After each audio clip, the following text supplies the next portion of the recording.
Saudações, esta é a disciplina de análise de sistemas de energia, aula 5. Então, nesta aula vamos estudar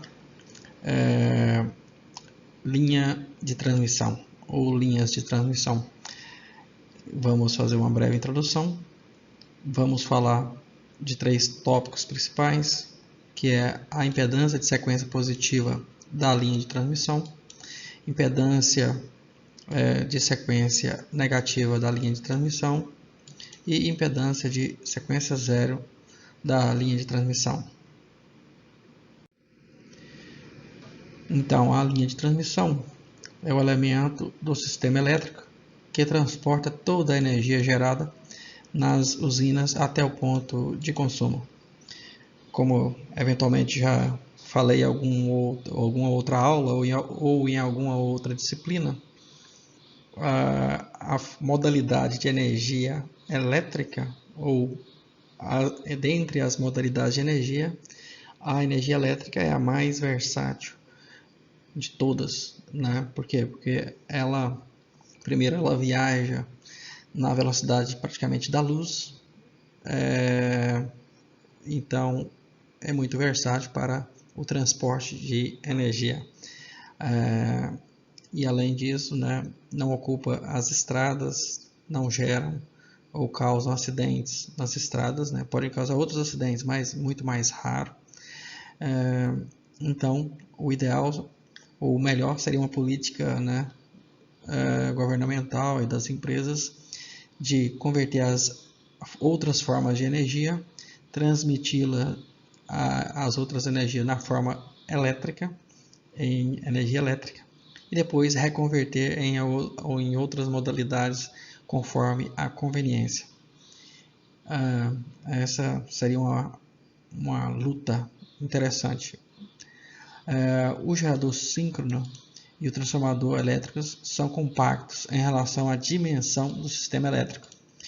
Devido a este fato, estão protegidos e vigiados dentro da propriedade da empresa exploradora, né, por exemplo, de serviço, estando, portanto, sujeitos, né, a menos riscos e depredações quando se compara às linhas de transmissão.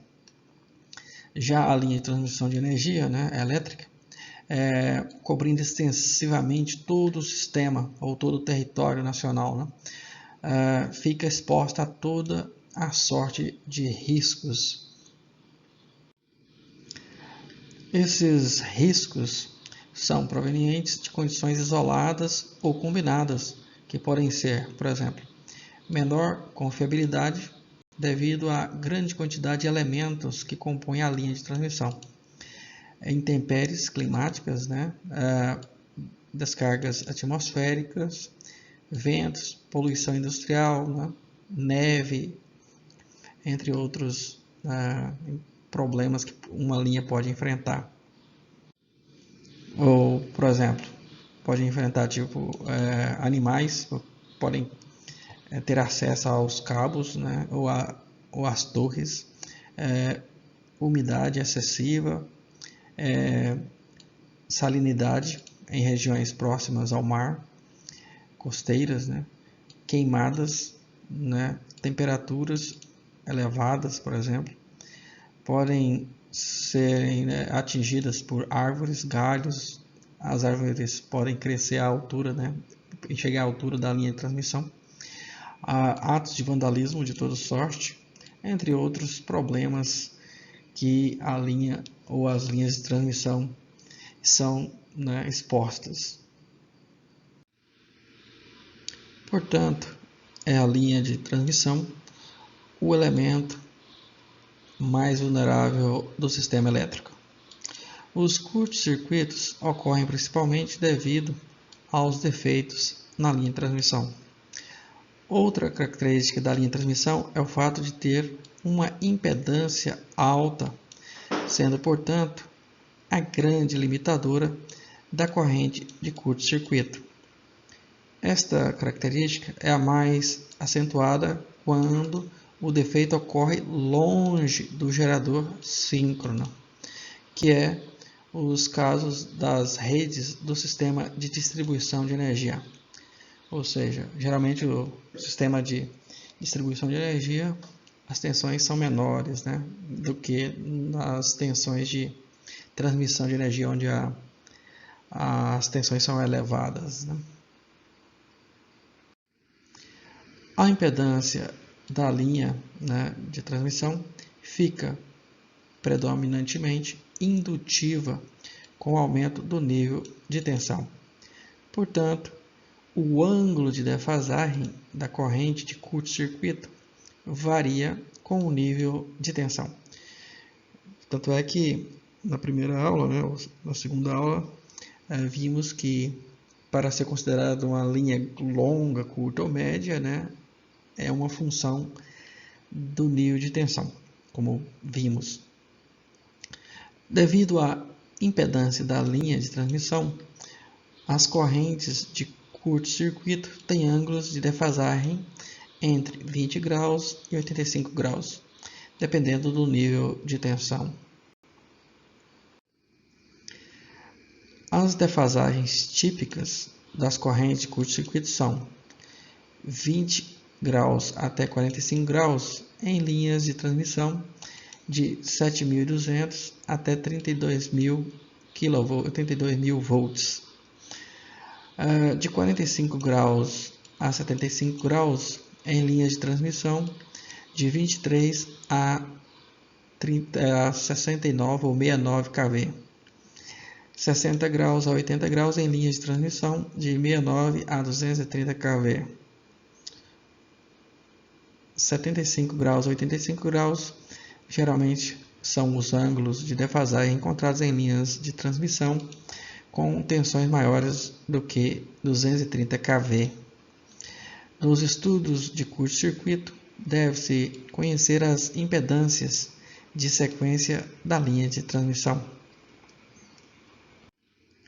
Então, a primeira impedância que vamos ver é a impedância de sequência positiva da linha de transmissão. A impedância de sequência positiva é a impedância normal da linha de transmissão. Existem vários livros especializados em métodos de obtenção da impedância das linhas de transmissões ou de transmissão. Pode ser obtida por cálculos ou por ensaios. O ensaio é feito aplicando tensões trifásicas equilibradas no início da linha, com o seu final em curto-circuito trifasicamente, né? Ou curto-circuito trifásico. Então, geralmente, a impedância, né, de sequência positiva é dada pela expressão. O índice 1 significa impedância positiva, né? Então, Z1 é igual à força eletromotriz aplicada, né, de sequência positiva, é E ou EA1, dividido por IA1. Então, é muito fácil, né, fazer o ensaio. Então, aqui temos o diagrama, né, que representa o ensaio da linha de transmissão para obtenção, né, da sequência positiva. Então, aplica-se um gerador trifásico, né, com a força eletromotriz de cada fase, EB1, EA1, EB1, EC1, e curto-circuito final da linha de transmissão, né? Então, aqui é o início da linha de transmissão, e aqui é o final. Mede-se as correntes, né? E aplica o modelo aí em cada linha, né? Pode-se dizer o modelo Y e calcula, né, a tensão de fase é igual a corrente vezes a impedância, né? A impedância de sequência positiva. Devido à grande dificuldade de efetuar o ensaio, os parâmetros da linha de transmissão são calculados levando em consideração as características do condutor e suas respectivas disposições geométricas nas torres de transmissão. Para se manter a linha perfeitamente equilibrada, são usados condutores de mesmas características, igualmente espaçadas, fazendo a transposição dos condutores da linha para compensar eventuais desequilíbrios. Então, geralmente faz a transposição, né, em uma distância de 1/3, né, da distância total da linha. Então, no todo o percurso da linha de transmissão, divide em 3 partes, ou seja, 1/3 da distância, você faz a transposição dos cabos. E na posição 2/3 da linha, faz novamente a transposição entre os cabos, para que um mesmo cabo de uma mesma fase ocupe posições na linha de transmissão, nas torres, né, na posição dos demais, para que se o cabo vai na esquerda, ele vai até 1/3 na esquerda, passa para o centro da torre, depois ele é transposto para o lado direito. Assim, gera um equilíbrio de fluxo magnético e, né, de impedâncias aí, ou seja, as correntes ficam mais equilibradas. Então aqui é uma transposição de uma linha de transmissão. A transposição compensa os desequilíbrios dos campos magnéticos entre fases, cabo de cobertura, que é o cabo guarda, né, ferragens e o solo sobre a linha de transmissão. Porque às vezes o solo, né, de um lado da linha tem condutividade diferente, tem relutância diferente, e o fluxo concatenado entre uma linha e outra, né, a impedância mútua ou a indutância mútua causa uma variação de impedância e um desequilíbrio, né, de corrente entre as fases e de tensão no final da linha. E fazendo a transposição, melhora nesses aspectos. A transposição equilibra, né, a linha de transmissão entre as barras, né, inicial e final. Como o curto-circuito trifásico ocorre geralmente, né, aleatoriamente em qualquer ponto da linha de transmissão, então geralmente os curtos-circuitos trifásicos é levemente desequilibrado, né? Por quê? Porque como a corrente vai percorrer só um trecho da linha, não tem uma transposição, né, as 3 transposições, né, entre a fonte e o curto. Então logo gera um curto-circuito trifásico desequilibrado. Então, este desequilíbrio não afeta a modelagem da sequência positiva da linha de transmissão. O circuito equivalente por fase de sequência positiva de uma linha de transmissão é o mesmo apresentado na imagem aqui ao lado. Então, como vimos, para o transformador, né, para os transformadores e para o gerador, então a linha de transmissão também tem, né, a impedância de sequência positiva, né, Z1, por exemplo, que é Z1 ponto, né, ponto sobre o Z. E aqui, né, supõe-se que o neutro é côngruo, né, ou equivale ao terra, representando aqui apenas com impedância, né, para modelos de curto-circuito, né. Não é um modelo complexo para transmissão cotidiana, né, em tensões nominais e correntes nominais. Agora vamos falar da impedância de sequência negativa da linha de transmissão.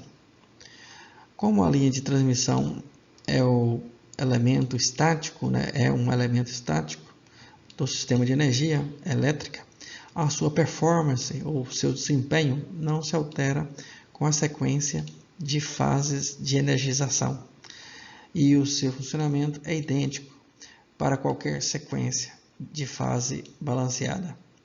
Deste modo, concluímos, né, que a impedância por fase de sequência negativa é a mesma da sequência positiva, ou seja, Z2 de sequência negativa é igual a Z1, que é a impedância de sequência positiva. O circuito equivalente por fase da sequência negativa, né, da linha de transmissão é apresentado aqui na figura ao lado. Então é a mesma coisa, o diagrama e o valor é o mesmo, então a representação é muito simples, né, da impedância de sequência negativa. Agora vamos falar da impedância de sequência zero da linha de transmissão. Como as correntes de sequência zero de cada condutor da linha de transmissão são iguais e estão em fase, elas são obrigadas a retornar por qualquer caminho que não seja o formado pelos próprios condutores da linha. Assim, elas retornam pelo cabo de cobertura, ou cabo guarda, chamado cabo guarda ou cabo para raios, pelo solo sob o percurso da linha e pelo solo seguindo a menor distância, claro, entre o ponto de defeito e a subestação, Por que a subestação? Porque lá tem um transformador e se ele é de neutro aterrado, então retorna por esse neutro, para o sistema, para o transformador, a corrente que vai pelo solo,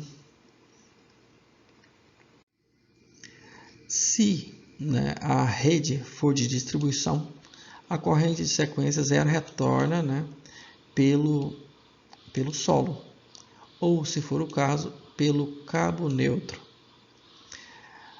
Como as correntes de sequência zero são iguais nas três fases da linha de transmissão, elas geram fluxos magnéticos idênticos, que se concatenam com o cabo de cobertura e com o solo sobre a linha de transmissão. Ou seja, concatenar é se juntam, no mesmo meio, o meio pode ser a terra, por exemplo. Aqui mostra o retorno de corrente pelo cabo de cobertura, esse cabo que está aqui em cima, a corrente, e pela terra sobre a linha de transmissão. Então aqui o retorno pela terra, debaixo do chão. Então, claro, como é de sequência zero, todas as correntes aqui da fase A, B e C estão na mesma direção em conjunto, sincronizadas, Então, por isso que o fluxo magnético aqui representado envolve os três cabos, Da mesma forma, envolve os três cabos se juntando, o fluxo magnético. E, claro, uma parte desse fluxo penetra no solo, Só que o retorno pode ocorrer lá em cima pelo cabo de cobertura e pelo chão, Este fluxo magnético resultante e variável induz no cabo de cobertura uma corrente de reação, isto é, de retorno. Sendo o solo sobre a linha de transmissão também condutor, é induzida uma corrente de retorno que acompanha o traçado da linha, mostrando a importância do conhecimento da resistividade do solo sobre a linha de transmissão. Se é um terreno árido, úmido, de terra, argila, vai influenciar essa condução da corrente de sequência zero ou de curto-circuito,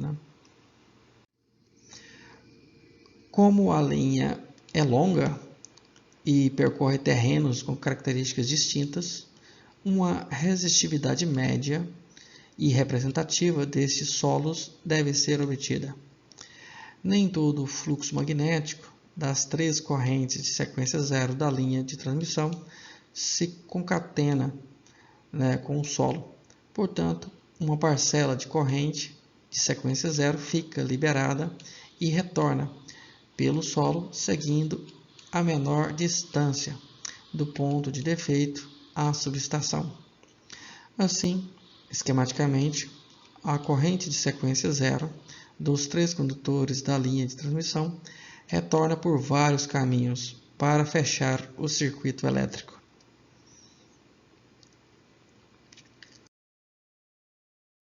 Então, isso pode ficar caracterizado pela expressão, então, 3 vezes a corrente sequência zero da linha de transmissão é igual à soma da corrente que passa pelo cabo de cobertura mais a corrente de terra sobre a linha de transmissão mais a corrente de terra liberada.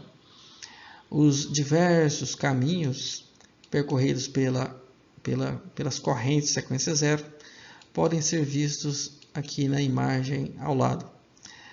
Por exemplo, uma linha de transmissão que contorna uma montanha até chegar a uma cidade, na subestação, né, lá perto da cidade. Então, tem a subestação e o defeito ocorreu perto de uma cidade. Só que a linha de transmissão ela contorna uma montanha, né?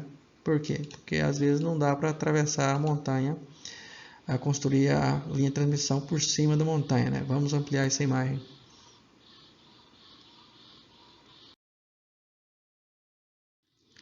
Então, observamos aqui que a corrente de curto, né, ocorreu um curto aqui perto da cidade. Só que a subestação fica, né, de lá da montanha aqui. Uma parte da corrente, né, vai pelo cabo guarda sobre a linha de transmissão. Uma parte, né, sobre o cabo de cobertura, né, ou cabo guarda. Uma parte vai sobre o solo, pelo chão, passando pelo caminho, né, da própria linha de transmissão. E uma parte atalha, né, por baixo da montanha ou pela montanha até chegar na subestação, onde essas correntes entram pelo neutro aterrado, né, pelo aterramento do transformador em Y ou transformador Y, né. Então é muito interessante todos os caminhos da corrente curto-circuito ou de sequência zero. Então, portanto, a impedância de sequência zero de uma linha de transmissão apresenta dificuldade no seu cálculo analítico. Isto porque, dependendo do local de curto, a corrente sequência zero pode passar por vários caminhos paralelos, tais como falamos, pelo cabo de cobertura ou cabo guarda, né? Pelas torres, pelo aterramento da torre diferenciado e terrenos com resistividades diferentes.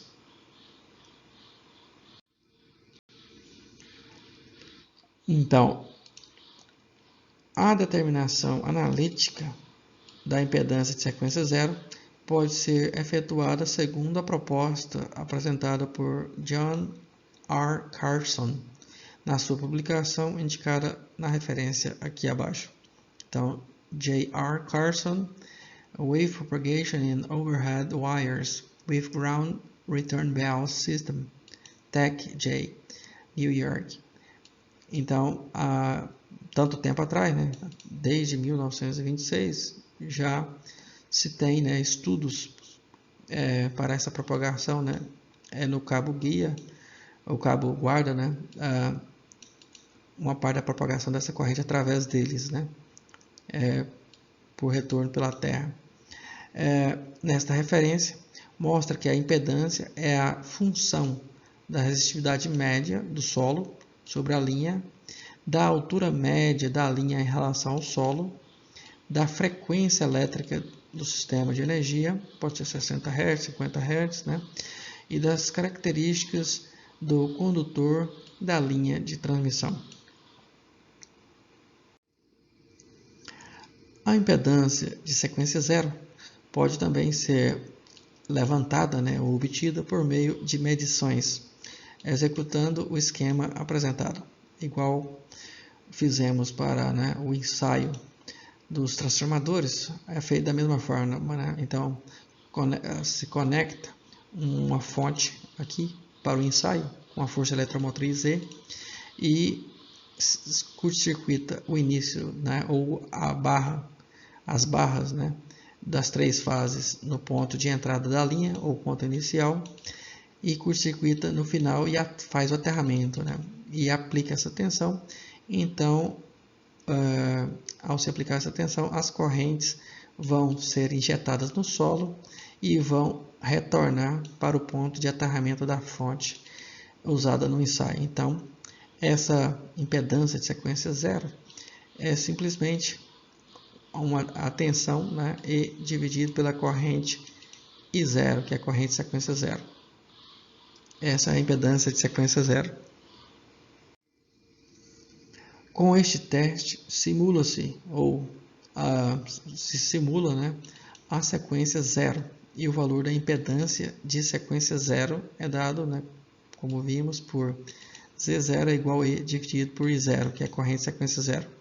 De um modo geral, a impedância total de sequência zero da linha de transmissão com o cabo de cobertura com o retorno pela Terra tem o seu valor indicado por a impedância de sequência zero da linha de transmissão varia entre 2 a 6 vezes a impedância, né, de sequência positiva da linha de transmissão. A impedância de sequência zero do cabo de cobertura depende do material do cabo. Atualmente, procura-se empregar condutor de melhor qualidade para haver maior retorno da corrente sequência zero por este cabo, obtendo-se, assim, a menor corrente de retorno pelo solo. Consequentemente, a dimensão da malha de terra da subestação pode ser reduzida devido a menores tensões de toque e tensões de passo originadas pela corrente de retorno no solo. Para diminuir a impedância, o cabo de cobertura deve ser aterrado ao longo da linha de transmissão. Esta prática, no entanto, impossibilita a transmissão de sinais via carrier por estes cabos. Ou seja, antigamente se fazia, né, ou até hoje, né, se fazia comunicação através desses cabos que ficam sobre a linha de transmissão. Injeta o sinal lá, né, e poderia conversar via telefone, né, de uma subestação com outra, ou com o operador, né, da usina e assim por diante. Entretanto, hoje em dia está em desuso, né, essa prática. Então, a transmissão de sinais via carrier está obsoleta. Modernamente utiliza-se como cabo de cobertura um condutor coaxial com uma fibra ótica, né, interna a ele.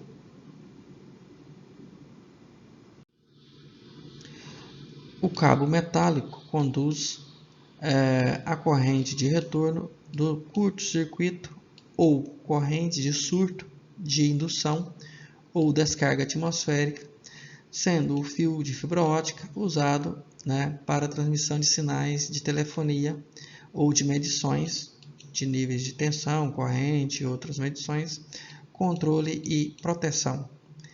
Apenas como ilustração, mostrando a vantagem do cabo para-raios com fibras óticas. Por exemplo, o cabo tipo OPGW ou Optical Ground Wires tem 18 pares de fibras óticas, podendo trafegar em cada par 7.560 canais, fazendo um total de 136.080 canais de comunicação simultâneos, né? Então, a vantagem é muito grande.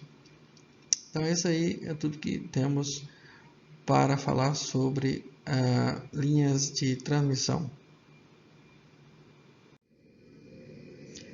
Harshuta Badlavi Baji Kam Mayabi Sahisa Rota hai Basajike Di Itanahi